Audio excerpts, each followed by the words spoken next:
You brought a couple of, like you always do, you inform me of what I should know, what I should be doing, and you brought some guests. Do you want to introduce them? I found out about STEAMfest, and I met with Lee Blakely, who came out to our Business Expo last October, Paul Zanowski, who is the headmaster of Woodlawn School. They've got an event coming up that puts my shoebox to shame. But Lee, Paul, tell us about what's coming up here with STEAMfest. Sure. So March 26th at the Woodlawn School campus down in Mooresville, we'll have over 100 science, technology, engineering, and arts and mathematics activities, hands-on, created by universities, libraries, museums, businesses, all for free, which you can come and play. Whether you're 3 years old, whether you're a high school student, whether you're a senior citizen, whichever category you fit in, you can come out there, you can play in these activities, you can do chemistry experiments, you can do art projects, you can do activities with the North Carolina Transportation Museum, learning Morse code. Some of you might know that already. You know, Lee, what's so wonderful about this is Chuck and I are talking about the why and the how and the vision. This is how you give that to our children, right? I mean, this is where it begins, walking through here and starting the vision in your children's mind. It really is a wonderful concept. It absolutely is. We've got a very simple goal. We want to give young people a chance to imagine, discover, and explore. You know, we don't have a curriculum, we don't have any rules, we don't have anybody to report to on what we teach. All we have to do is inspire. Our team, we get paid in smiles. That's our currency. And on March 26th, we'll get paid back in spades. So let's take a break, and we come back. We're going to talk some more about STEAMfest 2023. We're going to teach you how to imagine, discover, and explore. If it's Friday morning, your business matters. We'll be right back. And we're back. You are listening to Local Biz Now. I am Joe Vagnone. If it's Friday morning, say it, Bill Russell. Say it. Your business matters. Chuck, you got to learn that. Are you ready? If it's Friday morning. Next Friday, I'll be ready. You got it, buddy. We are here with Lee Blakely and also Paul. Paul, I am not going to try and say your last name. Mr. Z. That's Mr. Z. He is the head man, the headmaster. We were talking at the break, and I said, hey, man, what do we want to convey? What do we want to make sure is happening? And you started talking about team building and relationships, and I thought, wow, what a job you have connecting with these younger kids. Talk a little bit about that and what that looks like. Well, our founders were early employees at Apple and Amazon in the 80s and 90s. And when they created the school, they reverse engineered us from what they knew it would take to be successful in the 21st century. And it was problem-solving skills, and it was team-building skills. It was accepting failure and valuing the lessons that come from it. It was social and emotional intelligence. They were inventing new things, not repeating and recycling old things. And so the school 20 years ago opened with that concept. STEAMfest is a chance for us to share with the region what it's like when kids are excited about hands-on project-based learning, when it's like when learning and high achievement and joyful learning go hand in hand. And it's a way for a private school to have a public purpose, to invest in the success of the region. It's funny you talk about it because it is through the hands-on that the mistakes are made. Yeah. It's acceptable, right? You know what I mean? Yeah. And then you figure out a way through it, right? And so if you don't allow for me to make that mistake, I can assure you most of the things I've learned because I got a bop on the back of the head or made some kind of mistake first. Great schools are based on relationships and learning how to build positive, productive relationships. They're based on relevance, kids seeing a direct connection between what they're learning and how the outside world uses it. I was guilty of this way back when. What am I ever going to need Algebra 1 for? If you understand why algebra was invented, then you learn algebra. And so relationships and relevance and a healthy definition of rigor. We want kids to learn how to plan and manage themselves. We want them to learn that cramming for things is a bad idea. Right. That they can learn how to plan the work and work the plan so that when they go off into the world, they know how to build teams. You know, you are the first educator I have ever heard that said it's okay for me to ask, why do I need this? Yeah. Because when I used to do that, I was asked to leave the room. Now, I might not have, Paul, asked it in the best possible way, you understand. I'm sure there probably was a better way to ask the question. But the truth is, I'm a kind of guy, I need to know why. Where does it fit in my life? And then you're right. I'm happy to take the time to learn that. It really is a completely different way to get started.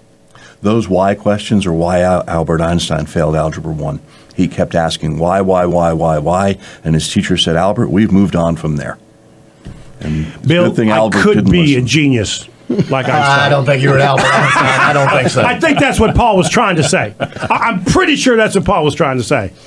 Lee, you want to help me out with that, or you? Chuck would say you're a disruptor, and that's a good thing. Oh, that I think you could get it. Yeah, that I think you could get acceptance on. So, Lee, walk me through, because I can only imagine when Bill and I walk through this STEAMfest on the 26th of March, we're going to see kids really, really excited to explain to us what they've done. Exactly. They're exactly. Exactly. You're right on track. They're going to go through the different activities. You know, they might spend 5 or 10 minutes on each one. They're not required to go in any order. They can just explore, do the things that attract them, and coming out of each activity, you're going to see huge smiles on their face, joy. They're going to be excited to tell you about it, to show you what they did, and a personal accomplishment. Exactly. Just to be able to explain something that they've done. I mean, what a gift, a start to finish, and I get to explain what it is I did. Exactly, and they'll carry that for the rest of their lives. You know, we've been really fortunate with this event. We brought over 100 different organizations together to create it and make it happen, from the universities, the libraries, the museums in the area. You've got on Sunday for this event, you'll have graduate students from Davidson College out there teaching kids how to do different activities. You'll have people from the Carolina Raptor Center out there with their Raptors. All of these different organizations coming together for the event to share with the community. One more time, list the date and time and location. Sure, it's March 26th. From 12 p.m. to 7 p.m. at Woodlawn School. You can go to wsteamfest.org on the web to pre-register. And I got it on the book right now, and Julie's got the website up as well. Admission to the event's free. We do have limited space, so we encourage everybody to pre-register. In addition to the activities, there'll be educational vendors, there'll be artisans, there'll be food trucks, there's an entertainment stage, so there'll be music and so forth. And if you pre-register, we have door prizes that you can win. And Lee, talk about the parking, because people are going to want to know where to park. So when you arrive, you'll be directed to the various parking areas. We're parking at surrounding schools. We have shuttle buses bringing people in, and when you register, you'll get you'll get updates on Twitter, your email, with where the best parking options are. Lee, since you all been hosting this event, do you have a success story you could share about somebody that has been there and then what they've done afterwards? Yes. So I think one of Paul just told you, Apple. Got started in Lake Norman. I didn't even know that. I think one of my favorite stories is every year we've had an engineer from Central Piedmont Community College come out and set up a demonstration of robots and microprocessors. It's always very popular, but a couple of years ago we had a young man who was simply amazed by it. He spent a long time at that booth. He ended up enrolling at North Carolina State University. He's graduating next year with a degree in electrical engineering.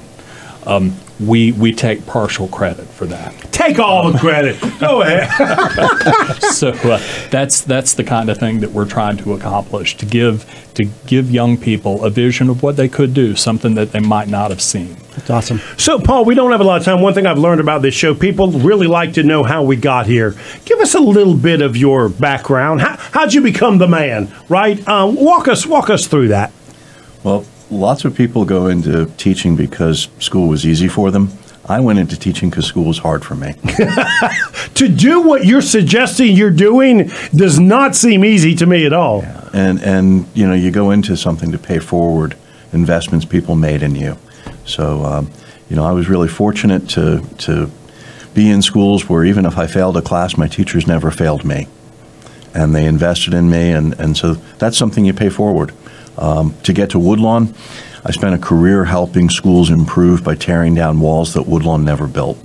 Woodlawn was designed from a clean sheet of paper based on what it takes to be successful in a 21st century workplace. And it's how you relate to other people. It's how you regard change. It's how you choose your emotional response to challenges. And so Woodlawn was designed with a life skills curriculum built in. Thank you so much, my friend. We appreciate you being here. Thank you. Lee, thank you so much, my friend. I appreciate the commitment that you've given to the school. Thank you so much. Bill Russell, you the man as always, buddy. Thank you. And you hear there's hope for you yet, right? There is hope. There's hope. Lifelong learning. You are listening to Local Biz Now. I am Joe Vagnone. If it's Friday morning, say it, Bill. Say it. Your business matters. Yeah, Chuck will get that down by next week. Yes, sir. See you next week.